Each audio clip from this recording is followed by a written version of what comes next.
नमस्कार. श्री स्वामी समर्थ सर्वांना. आजच्या एका नवीन व्हिडिओमध्ये तुम्हा सगळ्यांचे खूप खूप स्वागत आहे. स्वामी तुम्हा सगळ्यांना कायम सुखी ठेवो ही स्वामीचरणी प्रार्थना करते आणि आजच्या व्हिडिओला सुरुवात करते. तर आजचा व्हिडिओ असा आहे की आता 14 जानेवारी 2025 वार आहे मंगळवार. तर मग या दिवशी आहे मकर संक्रांती. आणि मग मकर संक्रांती असल्यामुळे मग आता बऱ्याच महिलांचा हा सगळ्यात मोठा सण मानला जातो.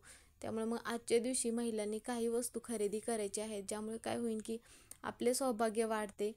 अशा त्या कोणत्या वस्तू आहेत ज्यामुळे आपलं सौभाग्य वाढेल ते आजच्या व्हिडिओमध्ये आपण बघणार आहोत. तर व्हिडिओ शेवटपर्यंत नक्की बघा. व्हिडिओ आवडला तर व्हिडिओला लाईक करा. चॅनलवर नवीन असाल तर चॅनलला सबस्क्राईब करा. आता पौष महिन्यातील महत्त्वाचा सण म्हणजेच मकर संक्रांती. आता दरवर्षी 14 जानेवारीला किंवा मग 15 जानेवारीला मकर संक्रांती हा सण साजरा केला जातो. तर आपल्याकडे संक्रांतर 3 दिवस हा सण साजरा केला जातो. 13 तारखेला भोगी असते, 14 तारखेला संक्रांत आणि 15 तारखेला किंक्रात.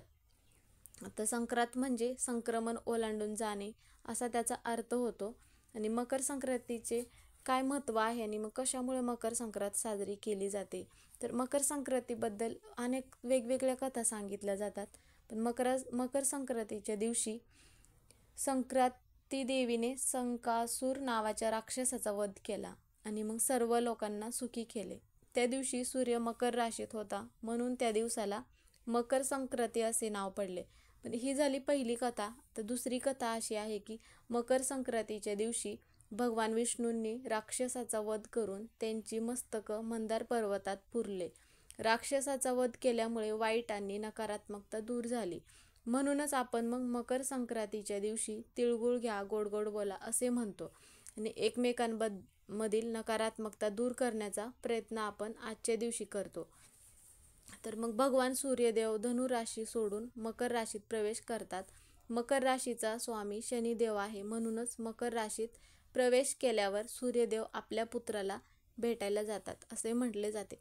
तर मग आजच्या दिवशी तीर्थ ठिकाणी स्नान करण्याला सगळ्यात जास्त महत्त्व आहे. आपल्याला जर तीर्थ ठिकाणी स्नान करणं शक्य होत नसेल तर मग काय करायचं आहे, मग आता आपल्याला घरीच आंघोळीच्या पाण्यामध्ये थोडंसं गंगाजल आणि मग पांढरे तीळ टाकून मग स्नान करायचं आहे. ज्यामुळे काय होईल की आपल्या शरीरातील म्हणा किंवा आपल्या घरातील नकारात्मकता दूर होण्यास मदत होते आणि मग आपल्याला तीर्थ ठिकाणी स्नान केल्याचं पुण्य आपल्याला लाभते. आता ज्यांना शक्य होत असेल तीर्थ ठिकाणी स्नान करणं त्यांनी मग आवर्जून तीर्थ ठिकाणी स्नान करावे.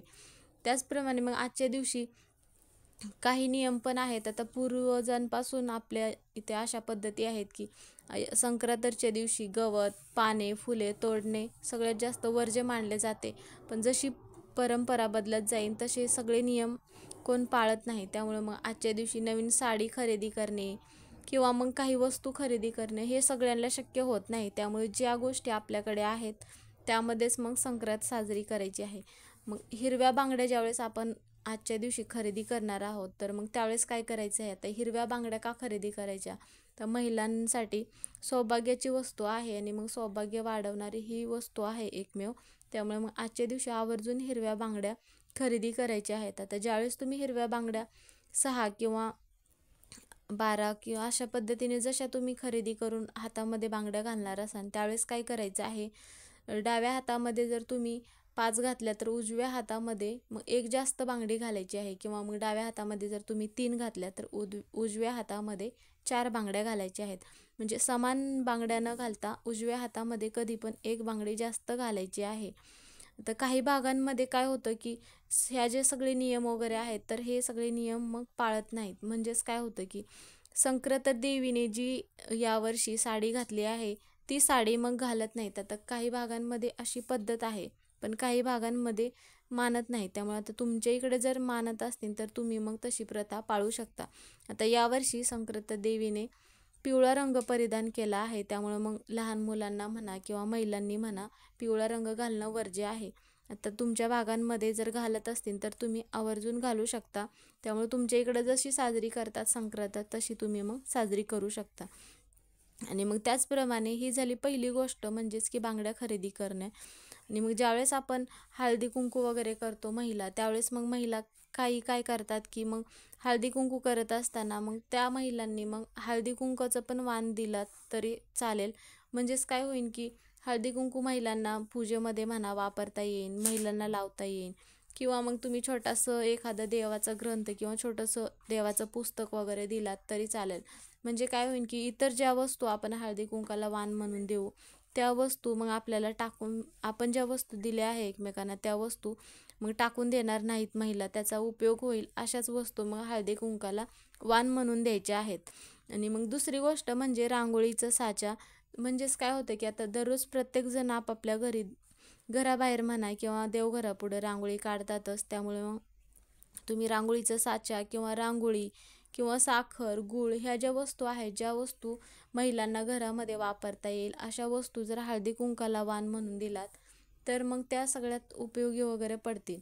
आता दुसरी गोष्ट म्हणजे महिलांनी मग आपलं सौभाग्य वाढवण्यासाठी कोणती गोष्ट मग खरेदी करायची आहे ते म्हणजे सिंदूर.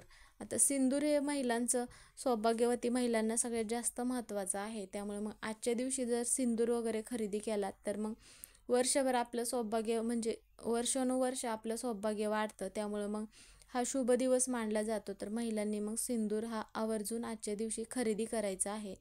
आणि मग आता बऱ्याच भागांमध्ये सगळ्यात जास्त बांगड्या हातामध्ये भरल्या जातात. त्यामुळे मग तुमच्या भागांमध्ये जर बांगड्या जास्त भरत असतील तर मग तुम्ही आजच्या दिवशी बांगड्या पण खरेदी करू शकता.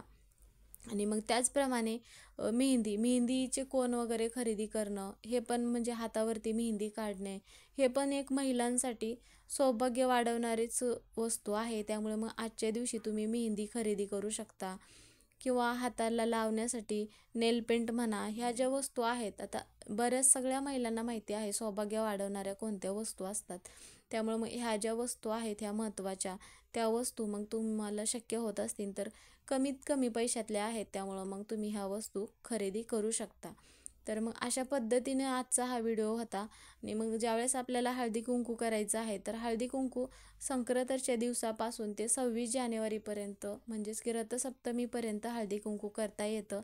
तर मग तुम्हाला तोपर्यंत हळदी कुंकू तुम्ही करू शकता.